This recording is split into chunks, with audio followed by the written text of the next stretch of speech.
क्या आप भी रखने वाले हैं हरियाली तीज का व्रत?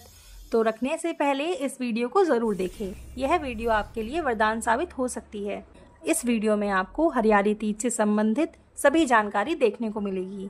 तो चलिए शुरू करते हैं। हिंदू धर्म के सभी व्रतों में हरियाली तीज के व्रत का महत्वपूर्ण स्थान है। इस व्रत को मुख्य रूप से पति की लंबी आयु के लिए किया जाता है। ऐसी मान्यता है कि तीज का दिन भगवान शिव और मां पार्वती की उपासना के लिए श्रेष्ठ होता है। इस दिन शिवजी और मां पार्वती का पूजन करने से सुहागन महिलाओं को अपने पति की दीर्घ आयु का आशीर्वाद प्राप्त होता है। हरियाली तीज पर सुहागन स्त्रियां 16 श्रृंगार करती हैं। इस दिन महिलाओं को मायके से आने वाले वस्त्र ही धारण करने चाहिए।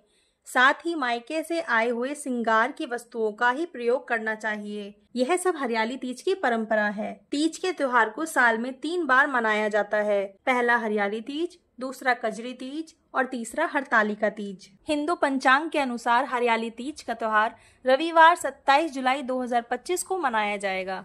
सावन माह के शुक्ल पक्ष की तृतीया तिथि 26 जुलाई को रात 10:41 पर शुरू होगी और इसका समापन होगा 27 जुलाई को रात 10:41 पर। यदि बात करें ब्रह्म मुहूर्त की तो ये 4:46 से 5:30 तक रहने वाला है।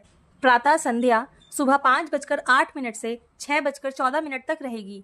निशिता मुहूर्त रात्रि 12:23 से लेकर पूरे दिन तक रहने वाला है। विशेषकर अर्धरात्रि के आसपास का समय निशिता मुहूर्त कहलाता है।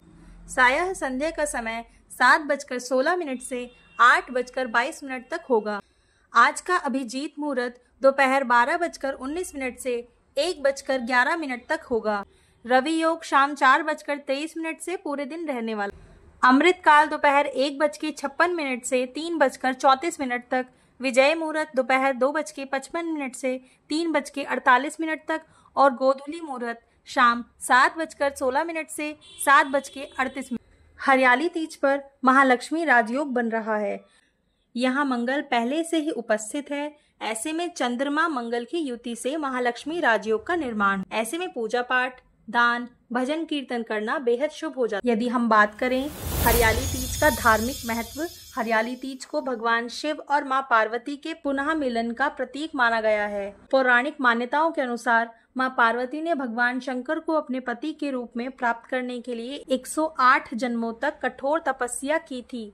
इस कठोर तपस्या के बाद भगवान शिव ने मां पार्वती को पत्नी के रूप में स्वीकार किया था। ऐसा भी कहा जाता है कि ये हरियाली तीज का दिन अर्थात श्रावण माह के शुक्ल पक्ष की तृतीय तिथि पर हुआ था। उस समय से ही श्रावण माह के तृतीया के दिन भगवान शिव और मां पार्वती सुहागन स्त्रियों को अपना आशीष प्रदान करती हैं। यही कारण है कि इस दिन भगवान शंकर और मां पार्वती के पूजन से सुहागन स्त्रियों को सौभाग्यपूर्ण जीवन और उनके पतियों की लंबी आयु की प्राप्ति होती है। हरियाली तीज के दिन कुंवारी कन्याएं मनोवांछित वर की प्राप्ति के लिए व्रत करती हैं। वहीं सुहागन महिलाओं द्वारा निर्जला व्रत भी किया जाता है। क्या आप जानते हैं हरियाली तीज से जुड़ी परंपराएं?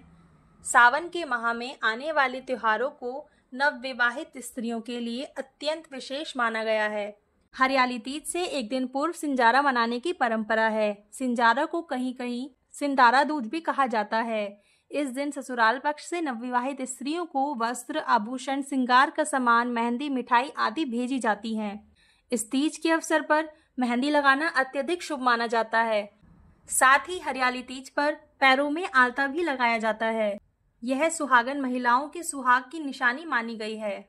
हरियाली तीज के दिन सुहागन स्त्रियां अपनी सास के पैर छूकर उन्हें सुहागी देती हैं। अगर सास नहीं हो तो सुहागा जेठानी या किसी अन्य वृद्धा को दिया जा सकता है। इस अवसर पर महिलाएं श्रृंगार और नए वस्त्र पहनकर श्रद्धा से, भक्ति भाव से मां पार्वती की पूजा करती हैं। हरियाली तीज के दिन महिलाएं और कुंवारी कन्याएं खेत या बाग में झूला झूलती हैं और लोकगीत पर नृत्य करती हैं। हरियाली तीज का यह पावन पर्व नारी शक्ति की भक्ति, सौंदर्य और संकल्प का प्रतीक है। आइए इस हरियाली तीज पर हम सभी अपनी परंपराओं को और भी सजीव करें और जीवन में प्रेम, सौंदर्य और हरियाली को अपनाएं। अगर आपको यह वीडियो अच्छा लगा हो तो लाइक करें, शेयर करें और अपने अनुभव नीचे कमेंट में जरूर बताएं। ऐसे ही और भी धार्मिक पर्वों, व्रत कथाओं और ज्योतिषी जानकारी के लिए तिथियों की वाणी को सब्सक्राइब करें और बेल आइकन जरूर दबाएं। हर हर महादेव। भगवान शिव और मां पार्वती आप सभी पर अपनी कृपा बनाए रखें। हरियाली तीज की आप सभी को ढेरों शुभकामनाएं।